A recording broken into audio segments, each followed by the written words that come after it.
오늘 하나님 말씀에 아사 왕이 나옵니다. 본문의 말씀을 보면 아사 왕이 병에 걸려서 죽는 그러한 내용들이 나오고 있습니다. 아사 왕이 죽은 이유는 하나님 앞에 망령되이 행하였기 때문에 죽은 것입니다. 오늘의 말씀은 이제 그것을 말씀하고 있는 것입니다.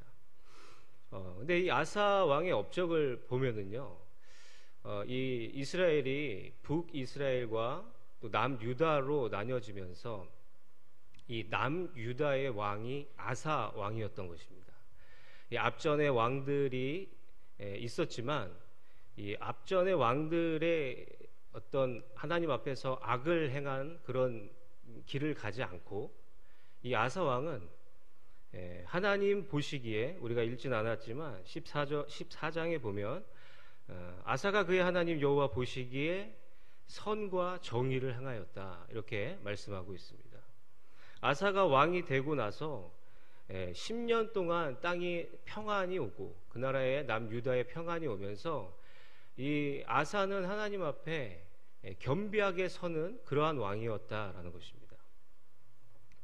그래서 하나님 앞에 악을 행하지 않고 겸비하게 선, 하나님 보시기에 좋았던 그러한 왕이 바로 아사 왕이었습니다. 그래서 아사 왕은 왕이 된 이후에 이방 제단과 이 산당을 없애고 주상을 없애며 깨트리고 아세라 상을 찍어 없애는 그러한 일들, 종교 개혁에 대한 일들을 아사는 하였다는 것이죠. 그리고 유다 사람들에게 조상의 하나님 여호와 하나님을 찾도록 율법과 법령을 내리고 그렇게 행할 수 있도록 선포하는 그런 하나님 보시기에 참으로 선한 그러한 일들을 한 왕이었다는 것입니다. 그런 아사는 하나님의 성읍들을 건축하고 우상들을 깨부시고 이러한 것들을 하나님 앞에 나아가면서 하나님을 의지하며 나아갔던 그런 왕이었다라는 것이죠. 어느 날은 아사가 왕이 된 이후에 이 구스 사람 세라의 그 군대가 이스라엘 남유다를 쳐들어오는 그러한 일들이 벌어졌습니다. 그때 구스의 군대들은 이 100만 대군이었다는 것이죠. 그래서 사람이 100만이고 또 병거가 300만이었다는 것입니다. 그 많은 숫자가 남유다를 향해서 전쟁하러 올라오는 것이죠. 그때 남유다의 이 군인들은 많아봐야 50만이 조금 넘는 이제 그러한 수준이었습니다. 당연히 병거가 300대가 있는 그 구스의 군대들을 어떻게 이길 수가 있겠냐는 것이죠. 그때의 아사는 하나님을 의지하였다는 것입니다. 14장 11절에 이렇게 나와 있습니다. 아사가 그의 하나님 여호와께 부르짖어 이르되 여호와여, 힘이 강한 자와 약한 자 사이에 주밖에 도울 리가 없사오니 우리 하나님 여호와여, 우리를 도우소서. 우리가 주를 의지하오며 주의 이름을 의탁하옵고 이 많은 무리를 치러 왔나이다. 여호와여, 주는 하나님이시오니 원하건대 사람이 주를 이기지 못하게 하옵소서 하고 아사는 하나님 앞에 매달렸다는 것입니다. 그때 하나님께서 구스 사람들을 아사와 유다 사람들 앞에서 치시고 전쟁에서 승리하는 그러한 기적들을 하나님께서 역사를 이루었다는 것입니다. 아사가 이긴 전쟁에서 승리한 이유는 간단합니다. 여호와를 의지하였다는 것이죠. 사람이 주를 이기지 못하게 하옵소서 라고 하나님 앞에 매달렸을 때 100만 대군이 되는 그 구스의 군대를 이기고 승리해서 그 수많은 전리품들을 챙길 수 있는, 얻을 수 있는 그러한 일들이 있었다는 것입니다. 그 후로 하나님의 승리하심을 본 그 아사는 이스라엘 남유다에 와서 하나님 앞에 제사를 드리는 겁니다. 제사 드리기 이전에 선지자를 통해서, 이 아사랴라는 선지자를 통해서 이제 여호와의 음성을 듣는 일이 일어납니다. 아사가 전쟁에서 승리하고 이 아사랴의 앞에 와서 하나님의 음성을 듣는 것입니다. 하나님께서 이 승리한 아사에게 말씀합니다. 너희가 만일 그를 찾으면, 나를 찾으면 내가 너희와 만나게 되려니와, 너희가 만약에 나를 버리면 나도 너를 버릴 것이다 라고 하면서 하나님께서는 이 승리한 아사에게 말씀해 주시는 것이죠. 끝까지 의지해라 라고 말씀을 하고 있는 것입니다.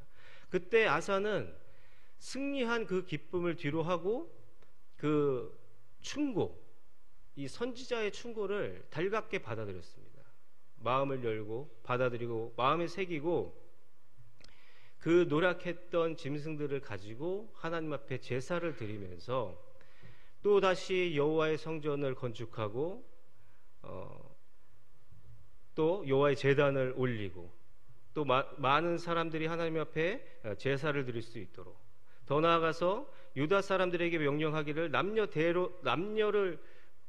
대소 남녀를 막론하고, 하나님 여호와를 찾지 않는 사람들은 대소 남녀 막론하고 죽일 것이다. 이렇게 선포하는, 하나님 앞에 나아갈 수 있도록 길을 열어주는, 그야말로 종교 개혁을 앞섰던 그러한 왕이었다라는 것이죠. 그래서 하나님 앞에 은혜를 입은 이 아사 왕은 유다, 그 남유다는, 아사 왕이 제거하고 있던 남유다는 35년 동안 평안을 누렸다는 것입니다. 할렐루야. 35년간의 전쟁이 없고 그 나라에 평안이 쭉 이어졌다는 것이죠. 그러니까 여러분들 35년간의 그 기간 동안의 평안 가운데 얼마나 풍요를 누리고 살았겠냐라는 것입니다. 풍요한 삶을 누리고 있었다는 것이죠. 가축들도 많아졌을 것이고 사람도 많아졌을 것이고 어떤 힘이, 이 강대한 힘들이 아마 비축되어 있었을 것입니다. 그렇게 35년이 지난 그 후에 남유다의 그 땅에, 이 북이스라엘에 있는 이 바아사라는 왕이 이제 쳐들어오게 됩니다. 그래서 남유다와 우리 나라랑 좀 비슷하죠. 남한과 북한처럼 똑같은 형태입니다. 이 북이스라엘이 이 라마라는 지역에 이 침공을 하게 됩니다. 이 바아사라는 왕이 침공을 하게 되는 거예요. 근데 라마에 침공을 하고 라마를 점령한 이유는 이 라마가 이 교통지의 이 제일 중심 부분이었습니다. 그래서 북이스라엘과 남유다가 왕래할 때 이 라마를 통해서 가야 되는 그러한 주요 요지였던 것이죠. 근데 그것을 북이스라엘의 바아사라는 왕이 이걸 차지한 겁니다. 점령한 거예요.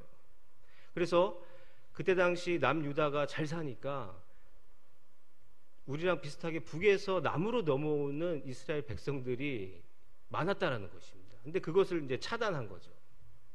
그러고 이제 거기다가 요새를 짓기 시작한 겁니다. 그때 그 소식이 이제 아사에게 들어가는 것입니다.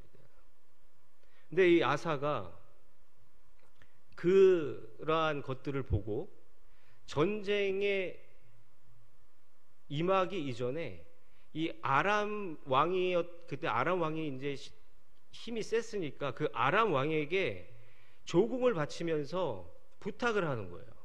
이 아람의 위치는 북이스라엘 위에 있었거든요. 이제 부탁을 하는 겁니다. 은과 금, 이 성전에 있는 왕궁에 있는 은과 금을 가져다가 부탁을 하는 거예요. 지금 바하사 왕이 우리를 쳐들어오고 있는데 우리랑 조약을 해서 내가 좀 드릴 테니까 조약을 해서 위에서 좀 공격 좀 해달라고. 그러면 자연스럽게 라마에 진을 치고 있던 북이스라엘이 후퇴할 거 아닙니까? 뒤에서 공격이 오니까. 그래서 그것을 부탁을 이제 하는 것이죠. 아람 왕에게. 그래서 그 아람 왕이, 그 시리아 왕이 그것을 듣고 부탁을 듣고 공격을 하게 됩니다. 그래서 자연스럽게 이 북이스라엘은 후퇴를 하게 되는 것이죠. 그러면서 아무 힘도 들지 않고 그 남아있던 그 전리품들을 회수해 오는, 그래서 승리를 거두게 되는 그러한 모습들이 16장의 초반에 이제 시작이 되고 있다는 것입니다. 그래서 이번에는 승리하게 됐는데 이 아사 왕이 하나님 앞에 범죄하게 되는 것이죠. 범죄한 이유는 무엇입니까? 하나님을 의지하지 않았다는 것입니다. 망령되이 일컬어게 됐다는 것입니다.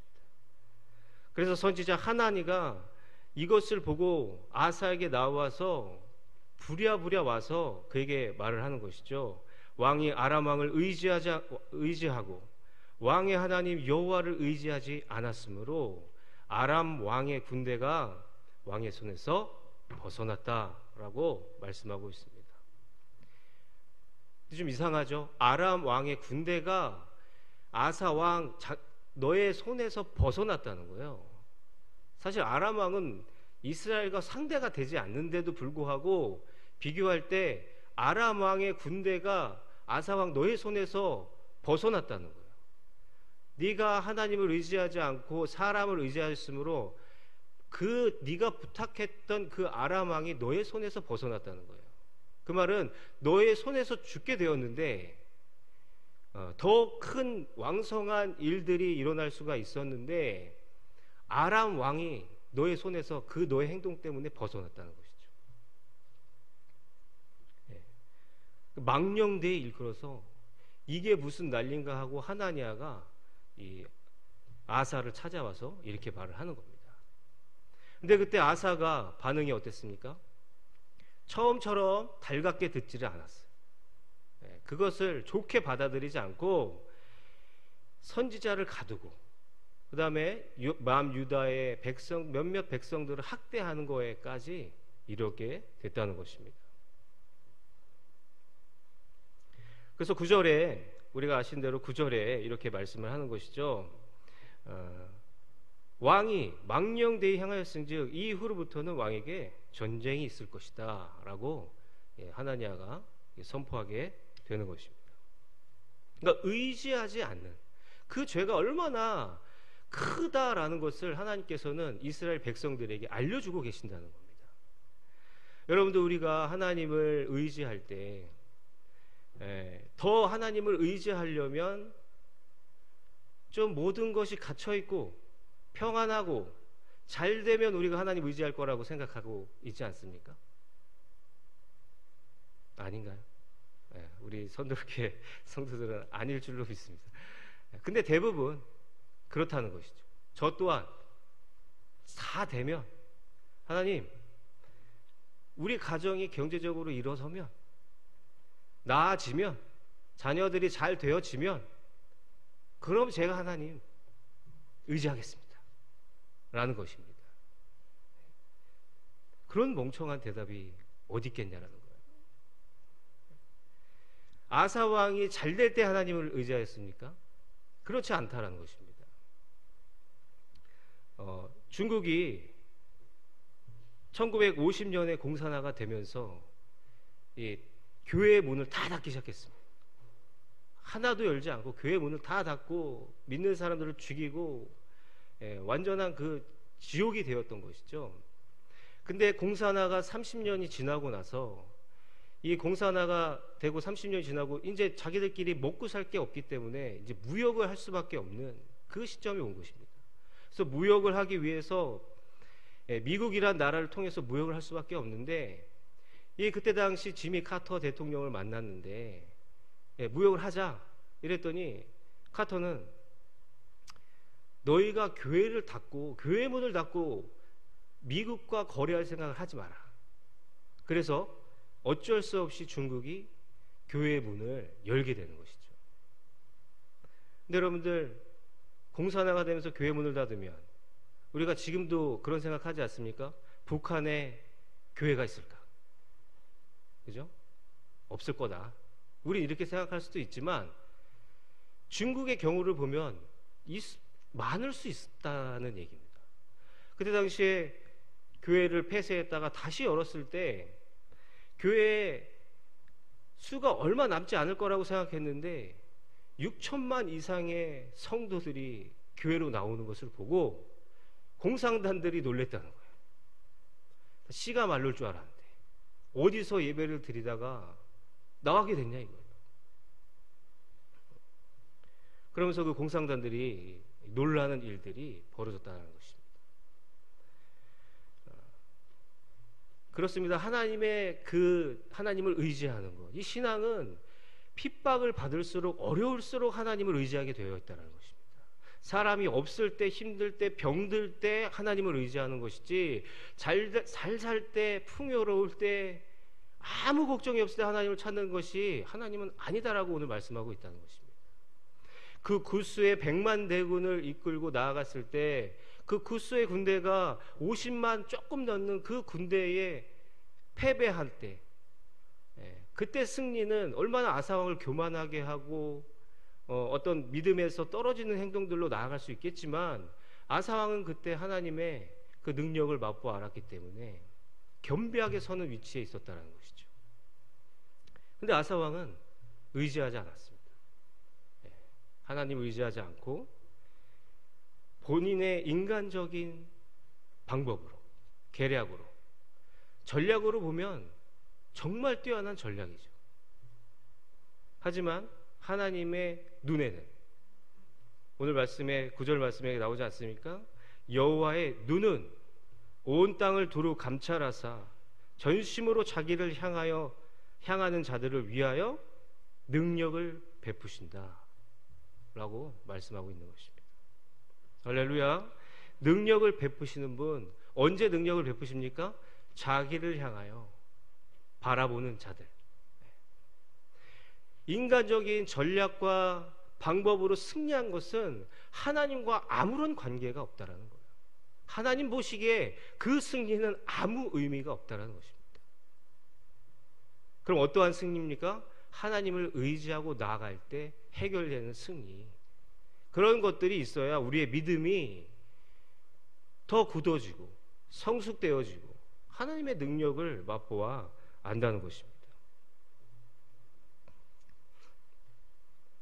그래서 왕이 망령되이 행하여서 왕에게 근데 왕에게 전쟁이 있으리라 이렇게 하나니아가 선포했지만 사실은 16장이 끝날 때 왕이 죽을 때까지 전쟁은 없었습니다. 치고박는 칼과 싸움의 전쟁은 일어나지 않았다는 것이죠. 근데 하나님 앞에 의지하지 않고 이 아사왕이 하나님을 의지하지 않고 망령되이 행했던 그 결정적인 이유가 하나가 더 있습니다. 우리가 결론적으로 말하면 하나님을 의지하지 않는 것, 그러한 행동들이 하나님 앞에 큰 죄가 되었지만 그럴 수밖에 없는, 하나님을 의지하지 않는 그 가장 큰 이유, 그러한 마음들이 들 수 있었던 것은 바로 전쟁을 피하려고 했던 그 마음이다라는 거예요. 그러니까 전쟁을 해야 되는데 전쟁을 피해버린 거예요. 근데 그 전쟁을 하나님은, 우리가 이 말씀을 쭉 보면 그 말씀이 칼과 총에 대한 싸움이라 이렇게 생각할 수 있지만 하나님의 전쟁은 그 전쟁이 아니었어요. 그 나라 대 나라랑 싸우는 전쟁이 아니다라는 거예요. 너는 전쟁을 하라 했을 때 그 전쟁은 뭐냐면 하나님을 의지함으로 말미암아 영적인 승리에 대한 전쟁들을 하나님은 선포하고 있다는 것이죠. 근데 이 아사는 이 전쟁을 피했다는 거예요. 승리했지만, 머리로 승리했지만 결국은 영적인 전쟁에서는 패했다는 것이죠. 그것을 영적인 해석으로 바라보지 않았다는 것입니다. 여러분, 우리가 신앙생활 할 때 영적인 해석들이 많이 죽어 있습니다. 신비주의다 뭐다 해가지고 많이 죽어 있는데 하나님의 입장에서는 모든 것이 영적인 해석들이에요. 영적인 싸움들이라는 것이죠. 근데 그 싸움을 하도 안 하니까 그럼 어떻게 됩니까? 이게 싸움인지 되게 시험인지 분간을 할 수가 없는 것입니다. 마태복음 10장 34절에 이렇게 나와 있습니다. 내가 세상에 화평을 주러 온 줄로 생각하지 말라. 화평이 아니요 검을 주러 왔노라 라고 말씀하고 있습니다. 하나님께서는 평안이시죠. 하나님이 주시는 마음은 평안이고 평강이지만 너희가 잘 살게 하는 목적을 가지고 아무 걱정 없이 살는 목적을 가지고 온 게 아니다라는 거예요. 영적인 싸움을 싸우기 위해서 너희들에게 검을 주러 왔다는 것입니다. 할렐루야. 근데 우리는 그 검을 뭔지도 모르고 신앙적으로 영적으로 어떠한 나에게 닥친 어려움이 있을 때 그것을 영적인 싸움으로 받아들이냐? 그렇지 않다라는 것입니다. 여러분들 지금 시대에 어렵고 힘든 일이 있으면 솔직히 어떻게 하십니까? 자, 1번 휴대폰을 든다. 2번 엄지손가락으로 검색을 한다. 아니면 전화해서 누구에게 뭐 물어본다. 이거 어떻게 해야 됩니까? 이러한 일이 터졌는데 어떻게 해야 합니까? 물론 이 부분에서 저도 자유로울 수는 없습니다. 하지만 하나님이 보시기에 하나님이 우리 보시고 계시잖아요. 그렇죠? 다 보시고 계시는데 하나님 보시기에 어떻게 해야 되는지 우리는 그것조차도 잊어버리고 있다는 것입니다.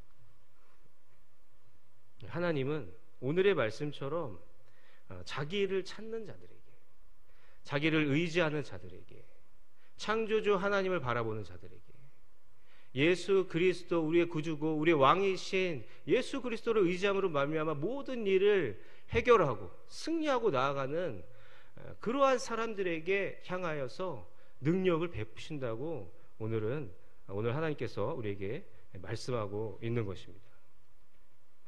그래서 이 아사 왕은 전쟁은 없었습니다. 전쟁은 없었는데 그 전쟁이 있으리에 대한 말은 영적인 전쟁을 의미하는 것이죠. 그래서 하나님이 아사에게 하나님을 통해서 전쟁이 있으리라면 그때도 늦지 않았습니다. 하나님 얼마나 선하십니까? 미리 계속 얘기해 주시는 거예요. 전쟁이 있을 것이다. 그럼 그때 딱 알아채고 영적인 전쟁이기 때문에 내가 그것을 갖고 승리하면 그러면 아사는 다시 회복할 수 있었을 것입니다. 그렇지만 아사는 끝까지 의원들을 의지했다는 것이죠. 하나님을 의지하지 않았다는 것입니다. 그래서 아사는 끝끝내 이 죽음에 앞둔 마무리가 좋지 않았다는 것이죠. 우리가 깨어있지 않고 하나님 말씀에 바로 서 있지 않고 영적으로 무딘 가운데 있다라고 하면 여러분들 우리가 어떠한 어려움이 처해 있을 때 기도할 수 없습니다. 교회에서 기도하라 나오라 그래도요, 의지하는 마음이 하나도 없으면 기도하러 나오지 않는다는 거예요. 이 교회에는 하나님이 계시지 않습니까? 두세 사람이 모인 곳에 하나님 계시지만 이 교회에 하나님이 계시는 거예요. 그래서 교회 나서 기도해야 되는 거거든요. 근데 교회 나서 기도하라 했는데 의지하는 마음이 없으니까, 믿음이 없으니까 발걸음이 떨어지지 않는다는 거예요. 기도로 해결하는 방법을 잊어버렸으니까 기도할 수가 없다는 것이에요. 우리는 영적으로 깨어있을 줄로 믿습니다. 하나님을 의지하고 작은 것 하나라도 내가 할 수 있는 부분이라 할지라도 하나님을 의지함으로써 영적인 싸움에 승리하시고 또 분별하시는 저와 여러분들 되시기를 축원드립니다.